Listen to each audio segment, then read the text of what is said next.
Kalau saya, karena saya alumni terbaik, lulusan terbaik, itu jasa saya pajang di situ.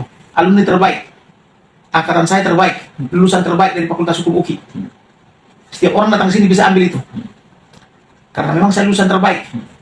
Dan saya bangga sebagai mahasiswa cum laude dari UKI. Itu contohnya. Dan saya pajang di situ. Tapi kan orang lain belum tentu seperti saya. Pak Jokowi itu belum tentu seperti saya. Katanya kan ijazahnya ditunjukin tapi tidak bisa dipoto. Alat bukti ya. Tapi ini katanya nggak ditinggalkan gitu. Jadi good news or bad news only God knows. Kabar buruk atau kabar baik hanya Tuhan yang tahu. Jadi kembali kepada masyarakat, apa yang dikejar apabila ijazahnya palsu? Dan sekiranya tidak palsu, apa juga yang dikejar? Kan gitu. Roy Suryo terlapor, Rismon Sirait terlapor dan sebagainya. Kalau misalnya laporannya, misalnya kita tidak tahu siapa pelakunya, dalam lirik memang begitu. Tapi kalau ini kan dia tahu pelakunya siapa. Roy Suryo, Rismon Sirait, kemudian dokter yang dari siapa itu? Yang siapa namanya? Dokter yang dari PKS ya?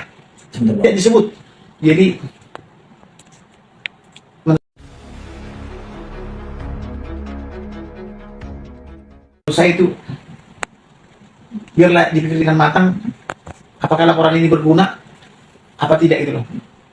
Ya, kalau memang ijazahnya palsu, terus terang nama baik daripada universitas UGM itu dipertanyakan. Demikian juga lembaga negara, kepanitiaan wali kota, gubernur dan presiden. Sangat patut dipertanyakan. Berarti selama ini apa kerjaan mereka? Ada, jelas ada pelanggaran hukum. Yaitu memalsu dokumen publik. Itu Dan bisa dipidana 15 tahun. Kayak itu dengan transparansi informasi publik. untuk pasal Apakah dia dipidana 15 tahun? Kita puas. Dipidana 15 tahun, apakah puas? Setelah itu apa yang kita dapat? Kenapa kita tidak berpikir Indonesia sudah baguslah dibangun oleh Pak Jokowi. Di Sumatera ada tol, di Jakarta, di Kalimantan, di Papua gitu. Sudah dibangun tol. Ya memang karena kita menginginkan seperti itu. Kalau misalnya bicara mengenai kebohongan, waktu dia mau gubernur DKI Jakarta juga bohong.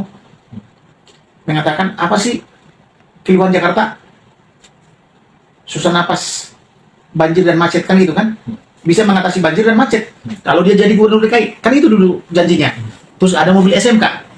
Ternyata bukan mobil SMK. Ternyata mobilnya Pak Rudi. Dari bengkel resmi.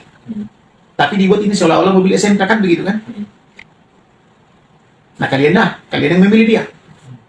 Sudah sukses gubernur, sukses juga jadi presiden 2 kali. Jadi presiden 2 kali, tidak ada juga mobil SMK. Tak ada juga mengatasi banjir, tak ada juga mengatasi macet. Kemudian dibawa ke Kalimantan Tengah. Dibikinlah 9 nawacita Soekarno.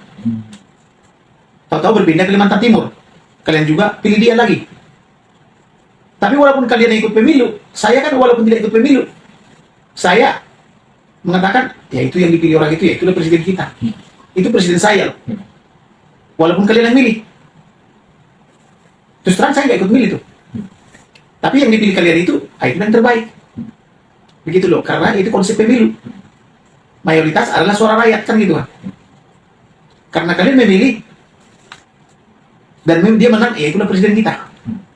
Itu bisa dikatakan karena sudah lama, bisa juga lupa gitu. bisa menjadi Penyebar informasi palsu. Apalagi mengatakan dosen pembimbingnya si Pak Kasmujo ya.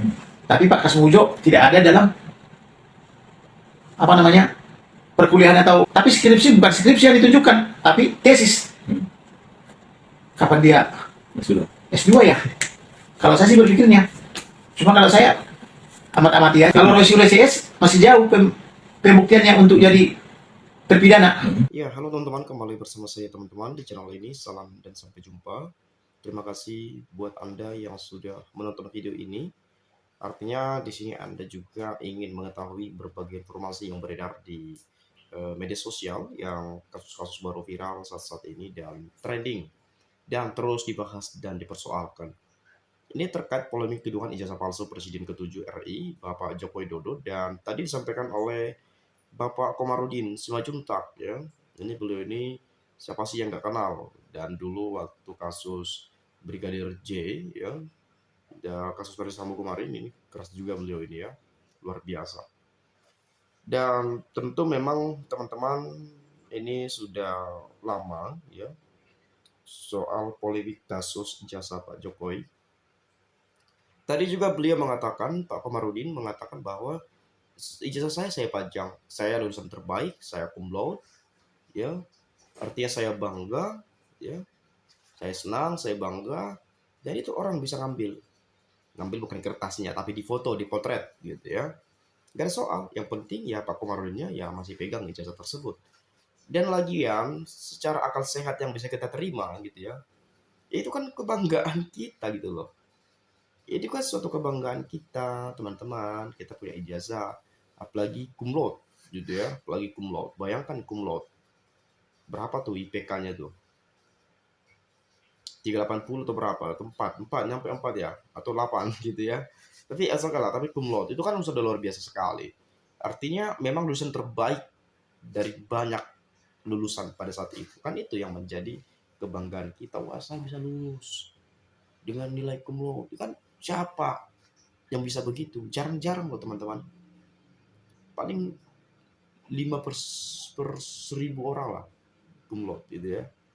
Apalagi zaman-zaman itu gitu ya. Nah, teman-teman, di sini saya coba baca saja lah komentar teman-teman kita juga di sini ya. Komarudin ini yang pernah melawan Bareskrim forensik kasus rekayasa kematian Brigadir Joshua. Kalau yang mengikuti kasusnya pasti nggak akan percaya kalau ijazah Jokowi dinyatakan asli. Memang Bareskrim sudah menyatakan ijazah Jokowi asli ya, sudah ya. Tapi kita nggak lihat dulu ijazahnya ini. Belum lihat ijazahnya. Belum lihat. Saya ingin sekali melihat ya. Barangkali ada wartawan atau media yang memotret gitu ya, disebar. Ini saya pengen lihat aslinya gimana sih bentukan ijazahnya. Kok sampai lama banget kok nggak ditunjuk-tunjukin gitu loh ya. Dan bisa saja, bisa saja teman-teman bisa teruskan juga nanti ya, saya nggak mau teruskan lah ya. Bisa saja, oh bisa saja gitu ya. Nah kemudian teman-teman, kalau kita melihat ya, konsekuensi pemilih yang bodoh atau uang yang terlalu berkuasa di zaman edan ini, hanya Tuhan yang tahu. Iya, yes, hanya Tuhan yang tahu. Kebenaran itu kita nantikan sejak lama ya. Ini kan sudah 2 tahun lebih, kan ada yang 2 tahun, udah lama banget lah ya. Udah bertahun-tahun kan ada sempat yang di penjara 2 orang tuh. Siapa namanya saya lupa. Aduh. Pokoknya ada yang sudah dipidanakan lah terkait hal ini dua orang. Memang karena dulu memang kalau nggak salah soal ijazah SMA-nya katanya gitu ya, SD SMA atau apalah itu. Ini kan yang sekarang yang digugat ijazah kuliah. Tapi ya itu tadi teman-teman, tidak muncul ke permukaan ya, nggak muncul ke permukaan. Bagaimana bisa kita tahu? Oke lah diuji Bareskrim atau pihak kepolisian menyatakan ini asli ya, bukan palsu ya, asli katanya, dinyatakan asli. Kita nggak lihat ijazahnya. Anda percaya segampang itu melihat kondisi di Indonesia ini seperti apa penegakan hukumnya? Saya rasa-rasanya kita sebagai masyarakat Indonesia, masyarakat biasa, ya kita punya penilaian tersendiri. Percaya atau tidaknya ya kitalah yang menilai. Kalau kita bilang nggak percaya, apakah mereka mau tunjukin ijazahnya? Nggak tahu juga. Kalau kita bilang percaya, artinya mereka nggak perlu tunjukin dong. Ya kan itu yang menjadi persoalannya ya. Tapi menarik sekali tadi juga sudah dijelaskan oleh Pak Komarudin ya. Oh ini nih, ada dari alumni UGM ini. Dari Sri Mulati ya. Saya alumni UGM. Kalau disuruh nunjukin ijazah saya, ya langsung aja saya tunjukin. Bangga dong. Gak usah bikin geger sedunia gitu loh. Iya, saya juga kalau Anda minta ijazah saya, minta lihat, saya tunjukin. Ini saya punya ijazah. Nah, tunjukin aja dari TK. TK masih saya punya. SD masih punya. SMP masih punya. SMA masih punya. Kuliah masih punya. Ya, masih punya. TK masih punya lah. Kalau TK sih yang nggak ada ya barangkali ya it's okay lah, nggak apa-apa lah gitu ya. Karena udah berapa ratus puluh tahun gitu ya, berapa puluh abad gitu ya. Karena udah lama lah istilah katanya gitu ya, udah lama banget. Tapi kalau sekelas ijazah kuliah itu hilang, rasa-rasanya nggak mungkin.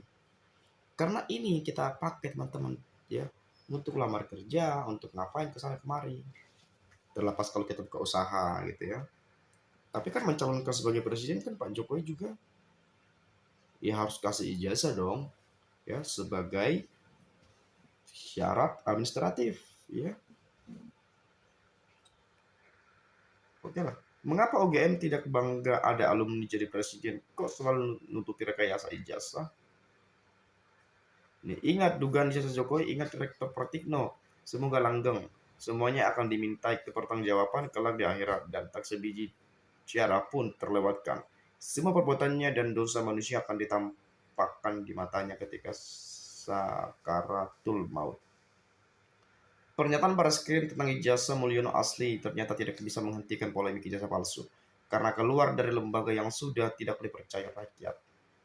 Nah itu tadi yang saya katakan di awal. Emang rakyat percaya putusan itu? Hah? Emang Anda percaya pernyataan itu? Ya belum tentu juga. Tapi banyak yang percaya, banyak yang tidak percaya juga. Ya namanya juga kita manusia punya pemikiran yang berbeda. It's okay, gak ada soal itu ya.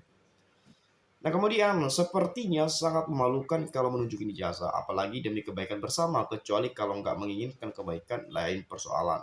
Baru kali ini ada soal ijazah saja kok sangat rumit, bin ruwet gitu ya. Kok bisa begitu? Saya rasa-rasanya jadi agak itu juga ya saya bahas ini ya. Ya kita taruh humor-humor lah gitu ya. Bayangin tiap hari kita bahas, tiap hari nggak ada ijazahnya. Yang kelihatan aslinya, yang dipegang. Luar biasa ya. Oke, yang terakhir nih menarik. Sebagai mantan presiden cuma disuruh menunjukkan ijazahnya, repot banget. Sampai udah berapa orang yang ikut komentar, kok yo ora duwe izin. Lambok yo wiwis ya. Wis jujur le gitu ya. Cerita masa lalunya malah bagus. Dari dulu kok orang rampung-rampung sampai toko-toko berbicara. Saya yang mendengar udah jenuh, apalagi sampai ada yang masuk penjara.